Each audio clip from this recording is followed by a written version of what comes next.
सबसे पहले मैं इस समय जो हमारे सी इंटरमीडिएट के जो रैंक होल्डर्स हैं उन सबको आपको इंट्रोड्यूस करवाना चाहूँगा। मुझे बड़ी खुशी हो रही है कि हमारे कुछ स्टूडेंट्स जिन्होंने बड़ी ब्रिलियंट परफॉर्मेंस शो करी है, एक्सीलेंट परफॉर्मेंस शो करी है, उसमें से बड़े सारे स्टूडेंट ऐसे हैं जिन्होंने रैंक्स अचीव करी हैं और बड़े अच्छे लेवल पर रैंक्स अचीव करी हैं। और इन सभी स्टूडेंट्स को मैं बधाई दूंगा, आप सबके परिवार को भी मैं बधाई दूंगा। अच्छा, ये वीडियो बनाने का सबसे पहले मैं अपना मकसद बता दूं। ये दो माइक मेरे पास हैं, एक माइक आप पकड़ लीजिए। स्टूडेंट्स, असल में क्या है, हमको ऐसा लगता है कि रैंक होल्डर्स और कुछ नहीं, ये यंग अचीवर्स हैं। इन्होंने कुछ अचीव करा है और ये आप सब लोगों के लिए एक रोल मॉडल के तौर पर पेश करे जा सकते हैं। और ये यहाँ इसलिए इकट्ठे हुए हैं, हमने भी इनको रिक्वेस्ट करी इसलिए यहाँ इकट्ठे हों ताकि आप सब लोग इनसे इंस्पायर्ड हों और आप ये भी सोचें कि इनकी तरह आप भी बड़े अच्छे नंबर और रैंक को अचीव कर सकते हैं। क्यों सुमेश सर, आपका क्या कहना? ना, बिल्कुल सही बात है और यही पर्पस है। और हम चाहते हैं कि ये आपको बताएं अपने एक्सपीरियंस को कि वाइल प्रिपरेशन ये किस तरह से अप्स और डाउन्स को इन्होंने फील किया और क्या इनकी प्लानिंग रही और किस तरह से इन्होंने इस पोजीशन को अचीव किया। That is the basic purpose. और जो वीडियो हम बनाने जा रहे हैं बड़ा लाइव इंटरेक्शन होगा। इसमें हम चाहेंगे कि हम भी आप लोगों से कुछ बातें पूछें और हम जो बातें पूछेंगे वो एक स्टूडेंट के पॉइंट ऑफ व्यू से पूछेंगे। अब यहाँ पर आप ये मत मानिए कि हम आपके टीचर हैं, आपने कभी हमसे पढ़ा था। आप ये मानिए हम इस समय स्टूडेंट्स के रिप्रेजेंटेटिव्स हैं, तो आपको सवालों के जवाब उसी ईमानदारी से। तो सबसे पहले हर एक स्टूडेंट अगर अपना इंट्रोडक्शन दे दे और कौन सी रैंक उसने अचीव करी। और हम स्टार्ट कहाँ से करेंगे? लेडीज फर्स्ट से। मेरा नाम रिधि अग्रवाल है and I have secured AIR 9th rank. My name is Rishabh Agarwal and I have secured AIR 6th rank. This is Amit Sharma and I secured AIR 30. 13th rank. तो ये student एकदम sequence से है ना? 13 नहीं 30 30th rank. I am Vinit Kumar and I achieved rank 36. अरे वाह, बहुत बढ़िया, बहुत बढ़िया, great. I am Himanshu Mittal and I secured AIR 36. 36। I am Neha Agarwal and I have secured AIR 33. Rank number 33। Very good, बहुत बढ़िया, बहुत बढ़िया। तो ये जो रैंक्स है आपका भी 36 है, आपका भी 36 है। तो ओल्ड सिलेबस और न्यू सिलेबस। अच्छा, ऐसा होता है कि रैंक नंबर 36 भी 2 स्टूडेंट्स का आ सकता है। हाँ। अगर इक्वल मार्क्स हो तो। दो ही नहीं, 2 से ज्यादा का भी आ 2 से ज्यादा का भी आ सकता That's not a है। एकदम ठीक, एकदम ठीक। अच्छा, ये एक बार फिर से आप माइक पर। तो अब इस लाइव इंटरेक्शन को शुरू किया जाए। तो सबसे पहला सवाल मैं उठाना चाहूंगा। सबसे पहला सवाल मेरी तरफ से। हर एक स्टूडेंट के दिमाग में एक सवाल है, ये जो रैंक होल्डर्स होते हैं ये एक दिन में कितने घंटे पढ़ते हैं? क्या ये पढ़ाई के अलावा कोई और काम भी करते हैं कि नहीं करते? ये बड़ा इंपॉर्टेंट क्वेश्चन है, सारे के सारे स्टूडेंट ये जानना चाहते हैं। तो इस सवाल का जवाब सबसे पहले ईमानदारी से कौन देगा? आप कह सकते हैं, आप हाथ खड़ा कर सकते हैं, सबसे पहले जवाब मैं दूंगा। नहीं, अच्छा ये होगा कि आप सब बताएं कि आपने कितने आवर्स की स्टडी की, 1 by 1। चलो बताना हर एक को पड़ेगा, बताना हर एक को पड़ेगा। अमित से शुरू करते हैं। अमित से शुरू। चलिए अमित। सर, सबसे इम्पोर्टेंट चीज़ होती है कि हम घंटे मेजर ना करें। सबसे इम्पोर्टेंट होती है कि हम ये निकालें कि हम कितनी इफेक्टिव स्टडी कर सकते हैं अपनी। अगर कोई स्टूडेंट 10 घंटे पढ़ के अपनी 2 घंटे की भी इफेक्टिव स्टडी ना निकाल सके तो वो उतनी इंपॉर्टेंट नहीं होगी। हमने सबसे इम्पोर्टेंट चीज़ ध्यान देनी कि हमारी इफेक्टिव स्टडी कितनी होगी। प्रोडक्टिविटी, कहने का मतलब प्रोडक्टिविटी। पेजेस फ्लिप करने से कुछ नहीं होगा। आपको इस तरह से पढ़ाई करनी होगी कि अगर आपने 1 घंटे भी पढ़ा है तो that 1 hour should be productive. अगर ये प्रोडक्टिव नहीं है तो नंबर ऑफ आवर्स काउंट करने से कुछ नहीं होता। बट ऑन एन एवरेज आपके हिसाब से कितना होना चाहिए मिनिमम स्टडी, प्रोडक्टिव स्टडी की अगर हम बात करें तो?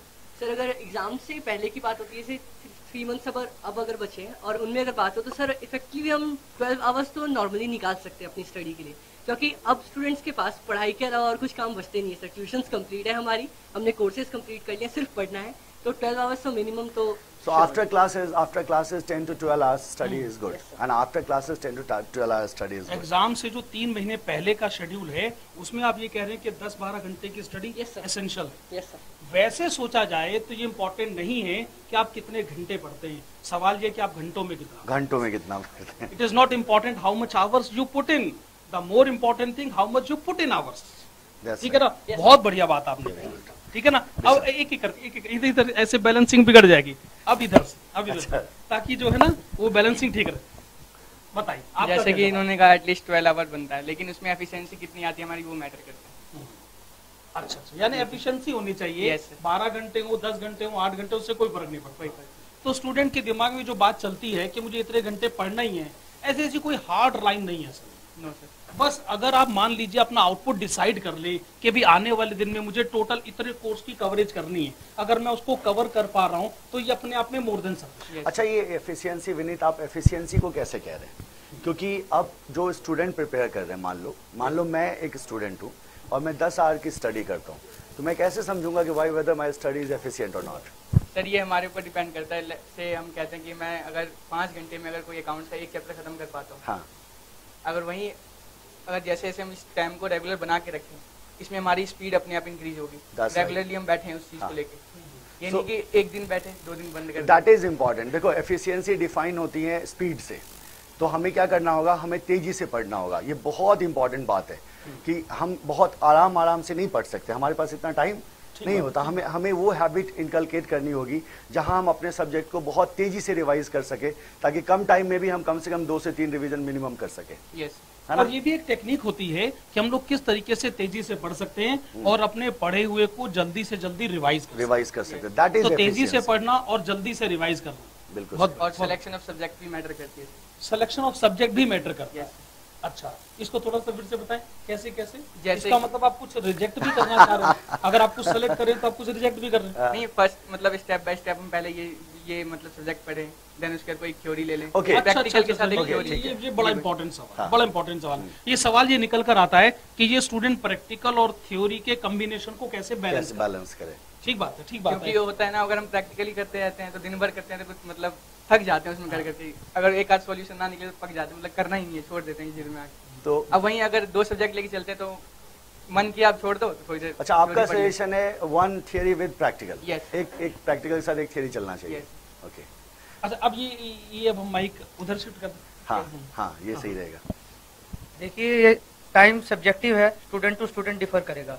लेकिन अगर आप देखते हैं तो आपको अपना आउटपुट सेट करना चाहिए कि मुझे आज एक दिन में अगर कोई एक सब्जेक्ट कर रहा हूँ तो उसके अगर 2 चैप्टर करने हैं तो वो आप अपने आउटपुट सेट कर लीजिए कि आज मुझे इतना ही करना है। वो आपके ऊपर है कि आप कितने घंटे में कर पाते हैं। अगर आपका जल्दी हो जाता है आप थोड़ा रिलैक्स कर लीजिए, ताकि अगले दिन आपकी आउटपुट आप थोड़ा और ज़्यादा बढ़ा के एफिशिएंसी आपकी अच्छी हो। तो आउटपुट अगर आप अपना सेट कर लेंगे तो आपको टाइम की जरूरत ही नहीं पड़ेगी। अगर आप सेट कर लेंगे कि मुझे इतने टाइम में इतना सब चैप्टर्स कंप्लीट करने हैं, तो इसमें आपकी एफिशिएंसी अपने आप आ जाएगी। आपको पता होगा कि आपको इतने दिन में आपका रूटीन सेट है, तो आपको कोई दिक्कत नहीं होगी। अच्छा ऋषभ, ये आपका पहला अटेम्प्ट था? हाँ सर। देखिए, ये बहुत बड़े इंस्पिरेशन है उन बच्चों के लिए, खास करके जो साइंस स्ट्रीम से आए हैं चार्टर्ड अकाउंटेंसी कोर्स में। मैं आपको बताना चाहूंगा कि ऋषभ साइंस से आए हैं और इन्होंने पहले ही अटेम्प्ट में AIR 6 सिक्योर किया है। It's a big achievement, it's a big achievement. Great, सो अगर आपका फोकस सही है, प्लानिंग सही है और सही तरह से पढ़ो, एनीथिंग कैन बी डन। तो ये भी एक एक्सक्यूज नहीं बनता कि अरे हमने तो पहले ये पढ़ा ही नहीं था, हमारे तो सब कुछ नया है। So it can be done अगर हमारी प्लानिंग और अप्रोच क्या हो, सही हो।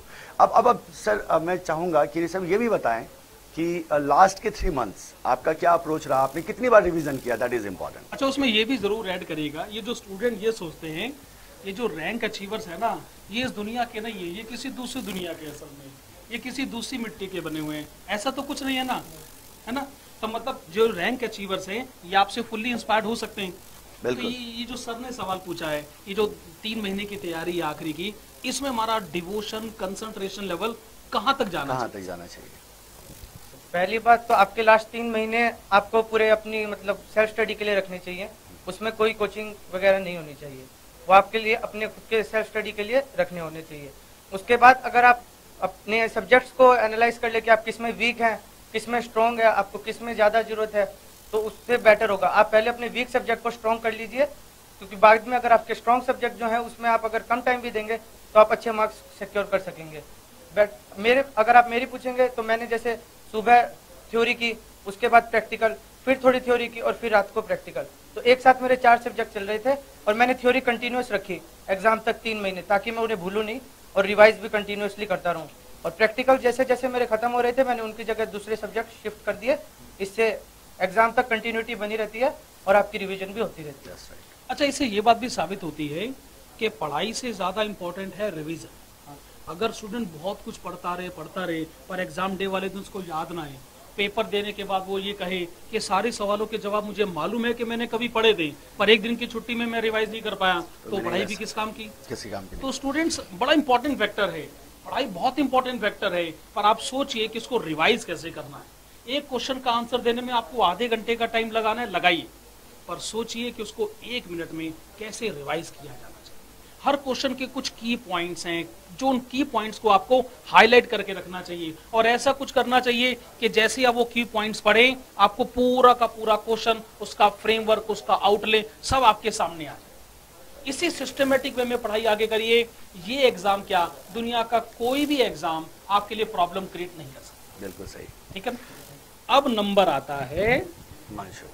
इनकी हाइट जो है ना सबसे ज्यादा, और मैं सोचता था कि भाई सुमित सर की हाइट सबसे ज्यादा है, इनकी इनसे भी ज्यादा। तो आपसे सवाल क्या पूछा सुमित सर? आप पूछे सर। आप हमें ये बताइए हिमांशु कि आपने किन किन सब्जेक्ट्स में स्टडी मैट को रटा? स्टडी मैट सर, अगर मैं ऑनेस्टली बताऊं तो किसी भी सब्जेक्ट का मैंने रेफर नहीं करा। जो मुझे नोट्स मिले या फिर जो कोचिंग सेंटर से जो मटेरियल मिला, वही इतना था कि वही पूरा होना मुश्किल था, क्योंकि हमारा सिलेबस ही इतना वास्ट है कि अगर वही कवर करा जाए तो वही इनफ है। और ITSM में मैंने प्रेफर करा था सिर्फ आपकी बुक, और नोट्स से मैं अंडरस्टैंडिंग लेता था, बट प्रेफर करता था जो आपकी बुक है। ठीक है। ताकि जो टेक्निकल लैंग्वेज है वो मैं लिख सकूं एग्जाम में भी। एंड बाकी सब्जेक्ट्स में रिवीजन उन्हीं कोचिंग मटेरियल से ही करी थी जो मुझे मटेरियल मिला था। स्टडी मटेरियल शायद ही किसी सब्जेक्ट में प्रेफर किया होगा। राइट। सो मतलब स्टडी मटेरियल रटना जरूरी नहीं है, रटना जरूरी नहीं है, सब्जेक्ट की मेन कोर अंडरस्टैंडिंग लेना जरूरी है। ठीक है। और आपकी क्या प्लानिंग रही थी? क्या आपने शुरू में सोचा था कि मेरे को रैंक स्कोर करना है? यस सर, मैंने सिंगल डिजिट रैंक के लिए प्रिपेयर करा था और तब जाके 36 सिक्योर करा है। Okay, good. Something you would like to tell the students? हाँ, तो स्टूडेंट्स को क्या करना चाहिए कि जो एफर्ट्स कर रहे हैं वो एक ही बारी में एफर्ट्स करने चाहिए अपने 100% फर्स्ट अटेम्प्ट में ही। ऐसा ना हो कि बाद में वो रिग्रेट कर रहे हैं। और जो क्वालिटी आवर्स डिवोट करने चाहिए अपने स्टडी के लिए, सभी के पास 24 आवर्स हैं, और उसे इस तरह मैनेज करना है कि तुम अपनी लाइफ को भी एक तरह से सेक्रीफाइस ना करो और स्टडी भी अच्छी तरह से हो। तो उससे क्या होगा कि अगर तुम और लाइफ के इवेंट्स को भी एंजॉय कर रहे हो तो उसके साथ स्टडी का भी एक अपना ही मजा रहता है। हाँ, वो बैलेंस्ड होना चाहिए। That is the point, right. So देखो, एक बात तो बहुत क्लियर है सर, जैसा कि इन्होंने बताया कि आपको पढ़ना होगा, देयर इज नो शॉर्टकट।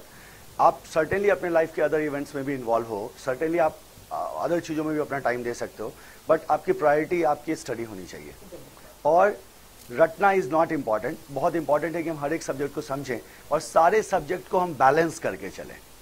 कभी ऐसा नहीं करना चाहिए कि मेरे को मान लो 2 प्रैक्टिकल पेपर में बहुत मजा आ रहा है तो मैंने अपना टाइम का 80% प्रैक्टिकल पेपर को दे दिया और बाकी पेपर को हमने इग्नोर कर दिया। अगर हम ऐसा करेंगे तो अनबैलेंस होगा सब्जेक्ट और कहीं ना कहीं हमारा ग्रुप रुकेगा। अगर रैंक अचीव करना है, इक्वल अच्छे नंबर लेकर आने, तो आप किसी सब्जेक्ट को, किसी पोर्शन को, भले वो थ्योरी क्यों ना हो, आप उसे इग्नोर नहीं कर सकते। आप इक्वल कंसंट्रेशन इज मस्ट, है ना? अब माइक उधर करा दे, आप भी एक सवाल का जवाब देना चाहते हैं। हाँ सर, जब हम मतलब सबसे पहले तो गोल सेट करना चाहिए, हमें ये करना है। हाँ। पास क्लियर करना है, उसके बाद रैंकिंग। पहले तो हमारा मोटिव पास, देन ये होता है कि हम इतना टाइम इसमें डिवोट कर रहे हैं, सब कुछ सैक्रिफाइस करके, तो हमें तो मेहनत करनी पड़ेगी। Yes sir. इसका मतलब आपकी लड़ाई अपने आप से खुद सबसे से। ज्यादा। यस सर, खुद से। मुझे अपने आप को हर रोज समझाना है, मुझे अपने आप से हर रोज अपने आप को इम्प्रूव करना है। Yes sir. तो स्टूडेंट, बहुत बड़ी बात है ये, जब आप दुनिया से नहीं अपने आप से कॉम्पीट करने लगते हैं और हर रोज आप अपने आप को इम्प्रूव करते रहते हैं, तो एक दिन एफिशिएंसी की सिचुएशन आ ही जाती है, अपने आप वो डेवलप हो जाता है। अपने आप डेवलप। ठीक बात, बहुत बड़ी बात। अच्छा, अब ये माइक हम इधर से, अब बड़ा इंपॉर्टेंट क्वेश्चन है मेरे दिमाग में आ रहा है। बिल्कुल बिल्कुल। मेरे भी बच्चे हैं, मैं समझ सकता हूँ, डिस्ट्रैक्शन बहुत है। हाँ, मेरा मतलब है पढ़ाई नहीं करने के कारण बहुत है। टीवी से लेकर, मोबाइल फोन से लेकर, ये और वो, ये डिस्ट्रैक्शन जो है, ये स्टूडेंट की लाइफ में है, ये तो बात है।